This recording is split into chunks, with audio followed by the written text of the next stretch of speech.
Қал жерің қалай? Жақсы ма? Иә. Балалар, осы айда бізде қандай мерекелер бар? Асық. Наурыз мерекесі да? Наурыз мерекесінде не істейді балалар? Не істейді? Асық ойнайды, ұлттық ойын ойнайды, иә? Балалар, қараңдаршы, бүгін бізге қонақ келіпті.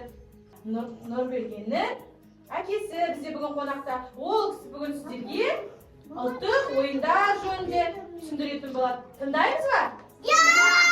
Қайырлы күн, бүлдіршіндер. Бүгін біздер қазақтың ұлттық ойыны асық туралы қысқаша сіздерге айтып кетейін.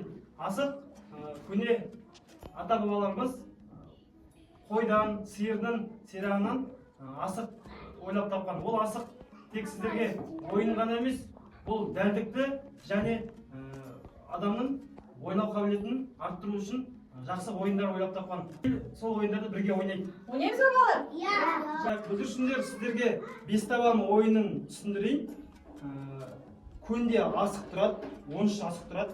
Екі ойыншы екі жақтан бастайды. Ең бірінші бастау үшін екі ойыншының сақасын иіреді. Кімнің сақасы алшы тұрады, солар ойынды бастайды. Ендеше ойынды бастағанда екі жақтан атқанда мына тиген асығымыз шеңберден шықса, сол бір ұпай ғана алады. Екінші кісі екінші асық шығарса, ол да ұпай алады. Түсінікті ғой да? Иә. Асық ойнап көрейік.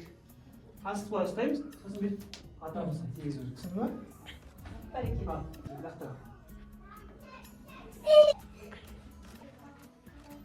Бол. Еңгейді.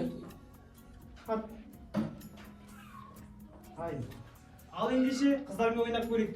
Қыздар ойнаймыз ба? Иә. Сіздермен қазір бес асық ойын ойнаймыз. Сіздерге ойын шартын түсіндіріп кетейін. Сақа болады, және де төрт асығымыз болады да. Сақаны лақтыру арқылы асығымызды аламыз. Бұл ойын 12 кезеңнен тұрады. Бірінші бірлік деп аталады. Түсінді ғой? Мен білмеймін ғой. Үйренеміз. Бұл бірлік деп аталады. Бұдан кейін асықты иіреміз да, екі рет.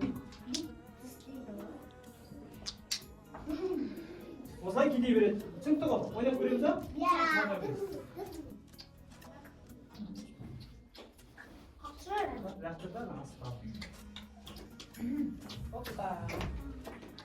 Қыздар, енді осы асықты үйден қайталап келеміз. Түсінікті ғой да? Иә.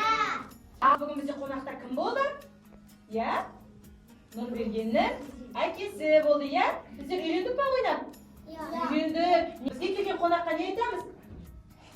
Рахмет. Сізге көп рахмет. Бізге қонаққа келгеніңізге, балаларымызға асық ойын үйреткеніңізге көп рахмет. Ендеше бүгін қонағымызды біздің төрімізге шақырамыз.